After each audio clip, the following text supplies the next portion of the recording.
కేంద్ర కేబినెట్లోకి తెలంగాణ నుంచి ఇద్దరికి చోటు దక్కింది. తెలంగాణ నుంచి మంత్రివర్గంలోకి బండి సంజయ్, కిషన్ రెడ్డిని తీసుకున్నారు మోడీ. ఫోన్ కాల్ రావడంతో ఇద్దరు ఒకే కారులో ప్రధాన నివాసానికి వెళ్లారు. ఏపీ నుంచి నర్సాపురం బీజేపీ ఎంపీ శ్రీనివాస వర్మకు కేబినెట్లో స్థానం కల్పించారు. ఇక టీడీపీ నుంచి రామ్మోహన్ నాయుడు, పెమ్మసాని చంద్రశేఖర్కు మంత్రివర్గంలో చోటు దక్కింది. ప్రధాన నివాసంలో కొత్త మంత్రులతో భేటీ అయిన మోడీ వారికి తేనేటి విందు ఇస్తున్నారు.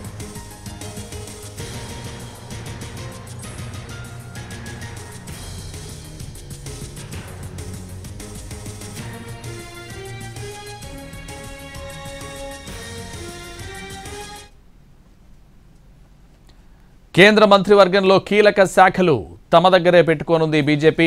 హోంశాఖ, రక్షణ శాఖ, విదేశాంగ శాఖ, ఆర్థిక శాఖ బీజేపీ దగ్గరే ఉండనున్నాయి.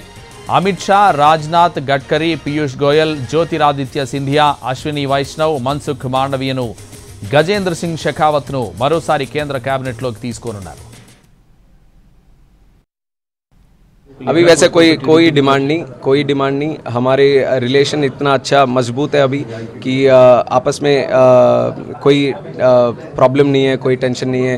आपस में इतनी अच्छी तरह से डिस्कशन होने के बाद ही हम निर्णय लेके आगे बढ़ रहे हैं, उसी तरह से चलेगा। बहुत खुश है क्योंकि ये बहुत दिन बाद हमें टीडीपी में केंद्र मंत्री फिर से बनने का एक मौका मिला है और उसके आगे केंद्र जिस तरह से सपोर्ट करना चाहती है आंध्र प्रदेश को, उसमें भी बिना कोई रुकावट के साथ पूरी तरह से उनका मदद हमें मिल रहा है, तो बहुत खुश है।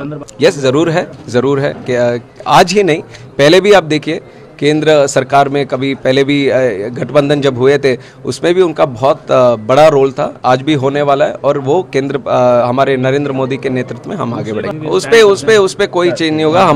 हम उसके आरक्षण का संरक्षण करेंगे। अभी वैसे कोई डिमांड नहीं। हमारे रिलेशन इतना अच्छा मजबूत है अभी कि आपस में कोई प्रॉब्लम नहीं है, कोई टेंशन नहीं है।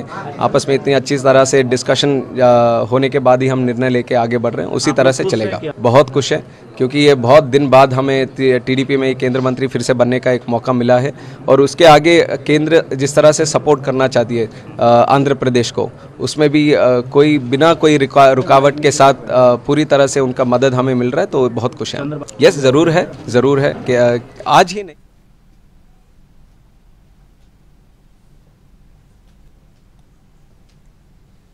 కేంద్ర కేబినెట్లోకి తెలంగాణ నుంచి ఇద్దరికి చోటు దక్కింది. తెలంగాణ నుంచి మంత్రివర్గంలోకి బండి సంజయ్, కిషన్ రెడ్డిని తీసుకున్నారు మోడీ. ఫోన్ కాల్ రావడంతో ఇద్దరు ఒకే కారులో ప్రధాన నివాసానికి వెళ్లారు. ఏపీ నుంచి నర్సాపురం బీజేపీ ఎంపీ శ్రీనివాస వర్మకు కేబినెట్లో స్థానం కల్పించారు. ఇదే విషయానికి సంబంధించి మరింత సమాచారం మా ప్రతినిధి రాజు లైవ్లో అందిస్తారు. రాజు. సంతోష్, కేంద్ర కేబినెట్లో తెలుగు రాష్ట్రాల నుంచి ఎవరికి చోటు దక్కబోతుందనే ఒక ఉత్కంఠకు మాత్రం తెరపడిందని చెప్పుకోవచ్చు. తెలంగాణ నుంచి ఇద్దరికి, ఆంధ్రప్రదేశ్ నుంచి ముగ్గురికి కేంద్ర కేబినెట్లో చోటు దక్కింది. ఇక తెలంగాణ నుంచి ముఖ్యంగా ఇప్పటికే కేంద్ర కేబినెట్లో ఉన్నటువంటి కిషన్ రెడ్డికి మరోసారి అవకాశం దక్కింది. సో కిషన్ రెడ్డితో పాటు బండి సంజయ్ కరీంనగర్ నుంచి 2 సార్లు ఎంపీగా గెలిచారు. సో రాష్ట్రానికి బీజేపీ అధ్యక్షుడిగా కూడా పనిచేశారు. బండి సంజయ్ కూడా అవకాశం కల్పించారు. ఇక ఆంధ్రప్రదేశ్ విషయానికి వస్తే ఇప్పుడున్నటువంటి ఈ సంకీర్ణ ప్రభుత్వంలో ఈరోజు సాయంత్రం ప్రమాణ స్వీకారం చేయబోతున్నటువంటి సంకీర్ణ ప్రభుత్వంలో టీడీపీ చాలా కీలకంగా ఉంది. సో టీడీపీకి 2 క్యాబినెట్ పదవులు ఇచ్చినట్టుగా తెలుస్తుంది. అందులో సీనియర్ ఎంపీగా ఉన్నటువంటి రామ్మోహన్ నాయుడు, దాంతోపాటు ఏదైతే పెమ్మసాని చంద్రశేఖర్ గుంటూరు ఎంపీగా ఉన్నారు. ఇక మరోపక్క బీజేపీ 3 స్థానాలు గెలిచినప్పటికీ కూడా అందులో నర్సాపురం ఎంపీకి కూడా శ్రీనివాస్ వర్మకు అవకాశం కల్పించారు. సో ఈ 5గురు ప్రస్తుతం ప్రధాని నివాసంలో జరుగుతున్నటువంటి సమావేశంలో ఉన్నారు. సమావేశం కూడా పూర్తి కావచ్చింది. ఇప్పటికే రాజ్నాథ్ సింగ్ బయటకు వచ్చారు. ఇక మరోపక్క ఓవరాల్గా కూడా అంటే కేంద్ర కేబినెట్ కూర్పుకు సంబంధించి 3-4 రోజులుగా జరిగినటువంటి కసరత్తు కొలికి వచ్చిన తర్వాతనే ఈరోజు హైటీకి ప్రధానమంత్రి నరేంద్ర మోడీ అందరినీ కూడా ఆహ్వానించారు. అయితే తర్వాత అంటే ఈరోజు సాయంత్రం జరిగేటటువంటి ప్రమాణ స్వీకారం తర్వాత మొదట ఏ విధంగానైతే ఎంపీల ప్రమాణ స్వీకారం పార్లమెంట్లో ఉంటుంది. ఆ తర్వాత బడ్జెట్ సమావేశాలు కూడా నిర్వహిస్తారు. సో అదే క్రమంలో ఆ తర్వాత ప్రత్యేకంగా క్యాబినెట్ విస్తరణ కూడా ఉంటుందనే సంకేతాలు ఇప్పటికే బీజేపీతో పాటు ప్రధానమంత్రి కూడా ఇచ్చినట్టుగా తెలుస్తుంది. దానికి అనుగుణంగా మరికొన్ని పదవులు కూడా తెలుగు రాష్ట్రాలకు తర్వాత విస్తరణలో వస్తాయని చెప్తున్నారు. ఇక మరోపక్క ఎవరైతే ఎన్డీఏ కూటమిలో ఉన్నటువంటి వాళ్ళకు సైతం ఇప్పటికే ప్రధానంగా కొంత పెద్దపీట వేసినట్టుగా తెలుస్తుంది. జేడీయూకు సంబంధించి కూడా ఇప్పటికే వాళ్లకు ఏ విధంగానైతే వాళ్ళకి ఇవ్వాల్సినటువంటి పదవుల విషయంలో ఒక స్పష్టత వచ్చిన తర్వాత జేడీయూకు సైతం ఇద్దరికి అవకాశం కల్పించారు. జేడీయూలో ప్రధానంగా ఏదైతే లలన్ సింగ్, దాంతోపాటు రామ్నాథ్ ఠాకూర్కు అవకాశం కల్పించారు.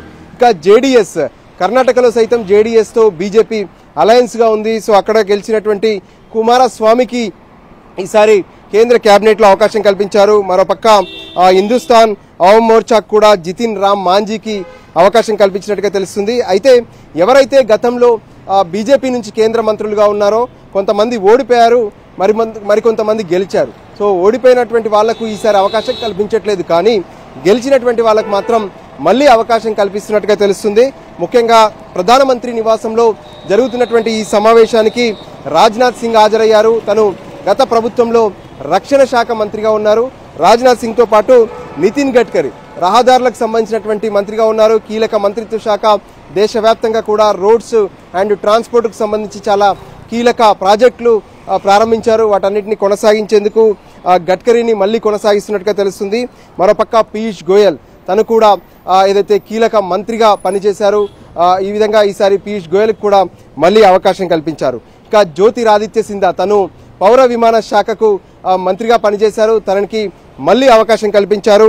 దాంతోపాటు శివరాజ్ సింగ్ చౌహాన్ తను ముఖ్యమంత్రిగా ఉండి తప్పుకున్నారు. సో కొత్త వాళ్ళకు అవకాశం కల్పించడంతో మధ్యప్రదేశ్లో ఈసారి జ్యోతి ఏ విధంగానైతే శివరాజ్ సింగ్ చౌహాన్కు మళ్ళీ కేంద్రంలోకి తీసుకొచ్చారు. కేంద్రంలో తను ఎంపీగా ఏ విధంగానైతే గెలిచిన తర్వాత ఈసారి కేంద్ర మంత్రి పదవి కూడా తనకు ఛాన్స్ దక్కింది. ఇక మరోపక్క ఏదైతే అశ్విని వైష్ణవ్ కావచ్చు, కిరణ్ రిజిజు, అనురాగ్ సింగ్ ఠాకూర్, మరోవైపు ప్రహ్లాద్ జోషి, మన్సుఖ్ మాండవీయ వీళ్ళందరికీ కూడా అవకాశం కల్పించారు. సో ఖచ్చితంగా ఏదైతే ఇప్పుడు ఈరోజు సాయంత్రం జరిగేటటువంటి ఏదైతే ప్రమాణ స్వీకార మహోత్సవానికి ఇప్పటికే వీళ్ళందరికీ ఆహ్వానం అందింది.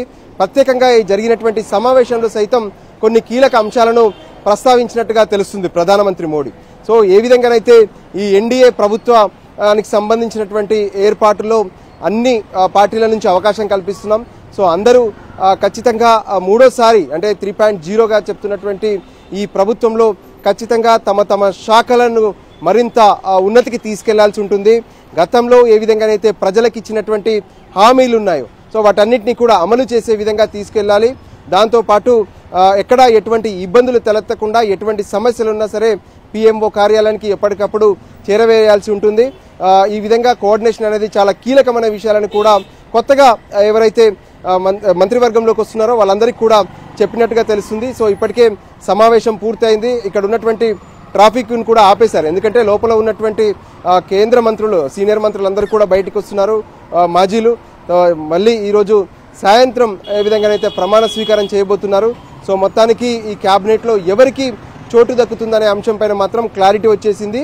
ఇక తర్వాత ఎవరెవరికైతే ఇప్పుడు క్యాబినెట్లో అంటే బీజేపీ నుంచి క్యాబినెట్లో అవకాశం దక్కలేదో వాళ్ళందరినీ పార్టీ బలోపేతానికి ఉపయోగించుకునే అవకాశాలు కనిపిస్తున్నాయి. ఎందుకంటే తర్వాత పార్టీ జాతీయ అధ్యక్షుడి మార్పు, దాంతోపాటు రాష్ట్రాల అధ్యక్షుల మార్పు ఇవన్నీ కూడా కొనసాగింపుగా ఉండబోతున్నాయి. సో మొత్తానికి ఇప్పుడు క్యాబినెట్లో వచ్చినటువంటి వాళ్లకు ఏ ఏ శాఖలను కేటాయించబోతున్నారనేది కూడా కీలకంగా మారబోతుంది. అయితే శాఖలకు సంబంధించినటువంటి క్లారిటీ మాత్రం ఇప్పటి వరకు అధికారికంగా ఇటు ఎన్డీఏ కూటమి పార్టీల నుంచి కావచ్చు, లేదంటే ప్రధానమంత్రి కార్యాలయం నుంచి కానీ ఇంకా స్పష్టత రావడం లేదు.